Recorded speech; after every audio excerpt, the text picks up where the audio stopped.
Salut à toutes et à tous, désolé pour cette longue absence, mais bon, vous pouvez largement vous passer de moi, vous passer de moi, il y a d'excellentes vidéos qui sont faites par des collègues, femmes ou garçons, qui effectivement commentent l'actualité avec discernement, subtilité et avec assiduité surtout, en allant au contraire du baratin de l'intoxication massive et dévastatrice qui est en train effectivement de nous, de nous, euh, de nous diviser totalement avec des tentatives de diversion, etc. Aussi avec des opérations absolument scélérates et indécentes de communication où des Macron ou des Le Pen ne pensent qu'à leur réélection. Macron, effectivement, se servant de Marine Le Pen parce qu'elle est à son assurance vie pour permettre de rester encore 5 ans et de totalement de mettre la société française et les Français, voire l'Europe, à sa soumission et à sa botte avec toutes les interdictions, toutes les lois liberticides qui se mettent en place. On sent effectivement qu'on est de plus en plus cerné par les cons. Et donc on est concerné, puisqu'on est cerné par les cons, mais des cons dangereux. Hein. Ce sont des cons dangereux et des connes dangereuses aussi dans cette espèce d'équipe clanique, dans cette espèce de petit fascisme qui ne dit pas son nom et qui endort un petit peu la République avec sa télévision, comme chantait Léo Ferré, la télévision qui endort la République avec sa morphine et sa télépoubelle, avec ses pseudo-débats, avec toujours les mêmes qui reviennent en permanence, etc., etc. Juste avant de poursuivre, j'aimerais rappeler mon indignation devant le massacre dont sont victimes les Palestiniens sous un silence assourdissant et voir avec la complicité de l'Europe quasiment qui ne dit rien. Je me rappelle d'un livre de Stéphane Hessel et de Véronique de Keyser, qui est une députée belge au Parlement de Bruxelles. Alors attention, députée socialiste belge qui n'a rien à voir avec les socialistes ici. Le livre avec Stéphane Hessel s'appelait La trahison européenne, qui rappelle comment l'Europe a totalement lâché les Palestiniens et comment elle a remis en question totalement, oublié totalement le, les élections légales, qu'on veuille ou on veuille pas, mais le Hamas a été élu légalement. D'ailleurs, Michel Rocard, qui était en place et qui était l'observateur pour la communauté européenne ou pour l'ONU, a affirmé et répété que ces élections étaient bien transparentes. Bref, cette espèce de politique intérieure israélienne qui se fait toujours sur le sang des Palestiniens pour se rabibocher, pour rester en place. Les ministres israéliens sont prêts à tout et surtout au pire du pire. J'aimerais rappeler juste une anecdote. Euh, sur Safo, la chanteuse marocaine Safo a repris El Atlal Doum Kestoum. El Atlal a été écrit au moment de la guerre israélo-égyptienne. En reprenant Atlal, Safo, qui est une juive marocaine, dit tout ce qu'elle a à dire. Je suis juive, mais je ne suis pas sioniste. Je suis juive marocaine.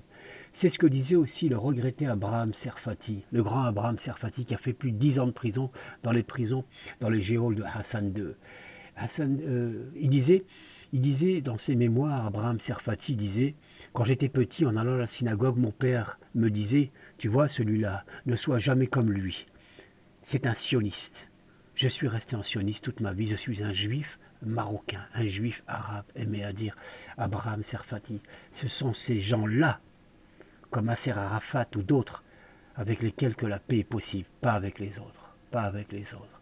La complicité de l'Europe n'a d'égal que finalement leur pratique foireuse, lâche autour de la gestion du Covid et l'obligation vaccinale. Aujourd'hui, j'en vois pas beaucoup debout des hommes politiques qui dénoncent ces opérations effectivement de vaccination, de passeport sanitaire ou de passe vaccinal qui est en train de nous enfermer dans une intoxication physique et aussi intellectuelle.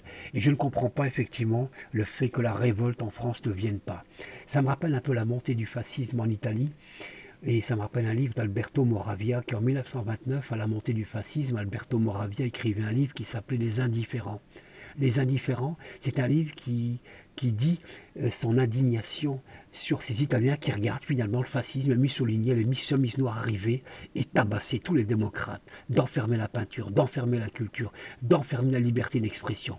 Aujourd'hui, le fascisme, ça s'appelle Twitter, ça s'appelle les GAFA, ça s'appelle Facebook, qui peuvent effectivement vous zapper comme ils le veulent sur un claquement de doigts.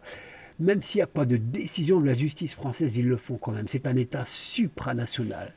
C'est un véritable danger pour pour nos libertés. Quand je vois cette équipe en place, un peu lascive, avec ces jeunes ministres, ces foutriquets, ces foutricotes, ces c'est cette cour autour de Macron, un peu lascive, elle me fait penser, vous savez, une espèce de décadence romaine, un peu comme celle-là. Ça me rappelle par ailleurs cette cour, ça me rappelle le neveu de Clément VII, le pape Clément VII, un certain d'Alexandro, qui était une espèce de pervers, qui était un neveu de Laurent le Magnifique, comme quoi on peut descendre d'une grande famille et être une pure ordure, qui effectivement faisait subir sa loi, sa dictature et sa brutalité, par exemple, petite anecdote, en violant la femme de ses amis et au petit matin la jeter nue sur un parvis d'église pour humilier la femme et l'homme. Ça, c'était cet Alessandro, duc et neveu de Clément VII, peut-être même son fils, dirent certains. Et quand il se pavanait aussi, ce duc autoritaire, euh, en toute impunité avec tous les pouvoirs, ce duc se baladait euh, avec, son, avec sa petite pétasse qui s'appelait Lorenzatio. Hein. Donc c'était sa préférée en fait, parce que bon, ça couchait avec tout le monde là-dedans.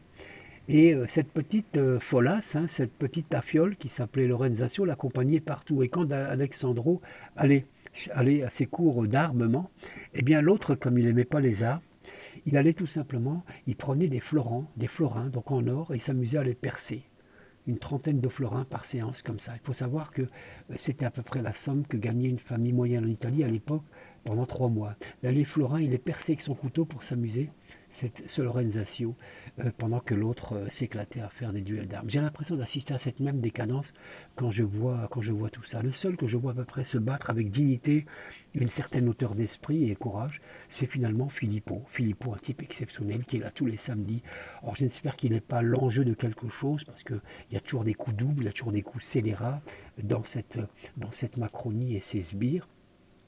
J'espère qu'il n'est pas l'enjeu de quelque chose et que demain on va essayer d'exploiter totalement sa vivacité intellectuelle, sa, sa, son humanité en fait, j'espère. J'espère que aux élections départementales, que la République en marche se prendra la raclée du siècle, pour lui interdire de se représenter l'année prochaine, pour que ce cirque assassin disparaisse totalement. Voilà, je ne vais pas trop vous retenir, je referai une vidéo certainement dans 2-3 jours.